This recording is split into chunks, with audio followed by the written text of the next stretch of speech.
এই যে চেয়ারটা আপনি দেখছেন, যেই চেয়ারে আমি এখানে বসছি আপনার সামনে মাননীয় স্পিকার, এই চেয়ারটি খুব কঠিন একটি চেয়ার মাননীয় স্পিকার। এই চেয়ারটি দেখলে মনে হয় বসতে খুব আরাম, আসলে মাননীয় স্পিকার মোটেও আরামের না।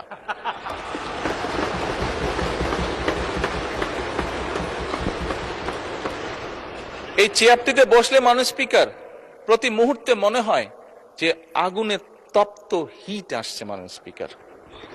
হাসার কিছু নেই, আমি যা ফিল করি আমি আপনাদেরকে তাই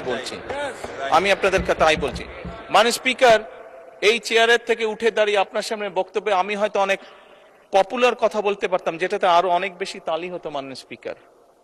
কিন্তু এই চেয়ার আমাকে বলে যে আমি সবসময় পপুলার কথা বলতে পারি না, আমাকে সেটাই বলতে হবে।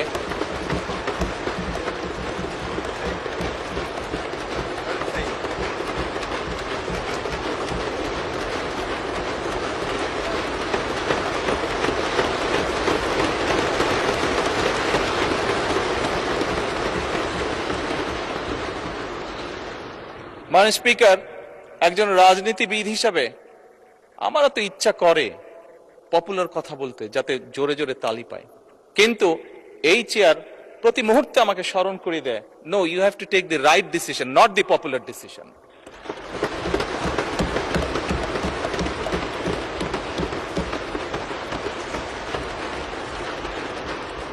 মাননীয় স্পিকার, আপনার মাধ্যমে আজকে এই সংসদের এই সবুজ চেয়ারে যারা বসে আছেন, আমি মনে করি আজকে বোধহয় আমাদেরকে সিদ্ধান্ত নিতে হবে যে আসুন আমরা পপুলার ডিসিশনে আলাপ করব না, আমরা আলাপ করব সঠিক ডিসিশনের ব্যাপারে, রাইট ডিসিশনের ব্যাপারে। মাননীয় স্পিকার, আজকে এই সংসদ অধিবেশনের শেষ দিন, আজকে অধিবেশন শেষ হয়ে যাবে।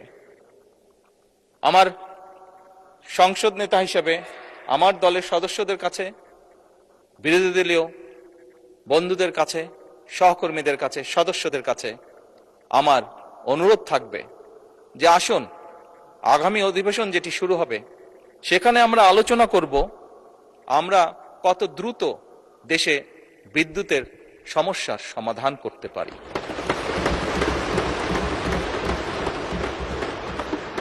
মাননীয় স্পিকার, আমরা আলাপ করতে চাই, আমি আলাপ করতে চাই আগামী সংসদে কত দ্রুত আমরা কত বেশি সংখ্যক মানুষের কর্মসংস্থান, দেশেই হোক বিদেশি হোক, তৈরি করতে পারি। মাননীয় স্পিকার, এই সংসদে দাঁড়িয়ে আমি আলাপ করতে চাই যে আমাদের শিক্ষা প্রতিষ্ঠান, আমাদের হাসপাতালগুলোতে কত দ্রুত শিক্ষা এবং চিকিৎসা সুবিধা আমরা পৌঁছে দিতে পারি।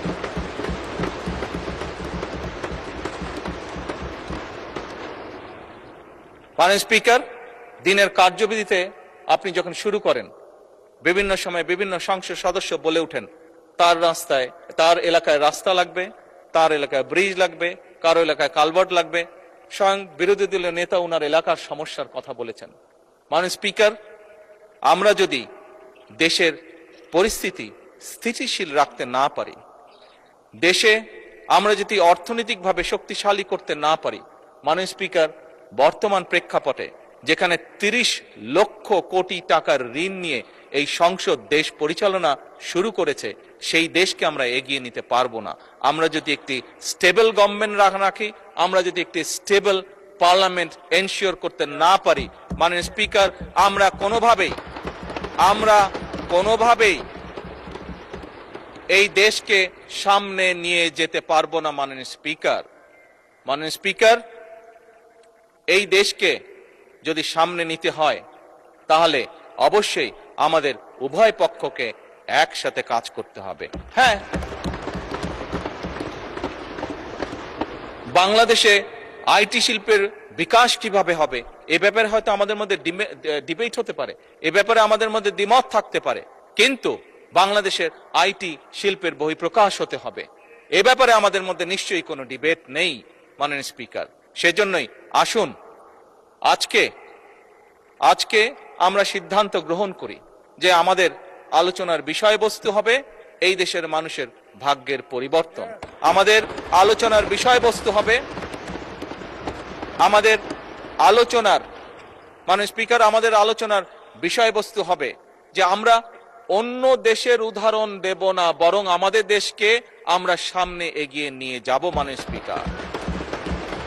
স্পিকার 1971 সালে এই দেশ যখন স্বাধীন হয়েছে, এই মুহূর্তে আমরা বিভিন্ন বিবেচনায় আমাদের দেশকে যদি স্ট্যান্ডার্ডে ধরি, আমাদের মতন অনেকগুলো দেশ ছিল যারা হয়তো 1972-73 সালে স্বাধীন হয়েছে, তারা আমাদের থেকে এগিয়ে গিয়েছে। মাননীয় স্পিকার, আমরা পারিনি কেন? বিকজ বিভিন্নভাবে এই দেশকে একটু আগেই যেটা বলেছি মাননীয় স্পিকার, বাধাগ্রস্ত করা হয়েছে গণতন্ত্রকে। মাননীয় স্পিকার, গণতন্ত্র বাধাগ্রস্ত যদি হয়, গণতন্ত্র প্রতিবার বাধাগ্রস্ত হলে অর্থনীতি, শিক্ষা, স্বাস্থ্য সবকিছু বাধাগ্রস্ত হবে। কাজেই মাননীয় স্পিকার, আপনার মাধ্যমে আমি বিরোধী দলীয় সহকর্মীদের কাছে আহ্বান জানাতে চাই, আসুন আমরা ডিবেট করব, আমরা বিতর্ক করব, আমরা আলাপ করব, আমরা আলোচনা করব, আমরা বসবো, কথা বলবো, কিন্তু কোনোভাবেই এই সংসদকে ব্যর্থ হতে দেওয়া যাবে না।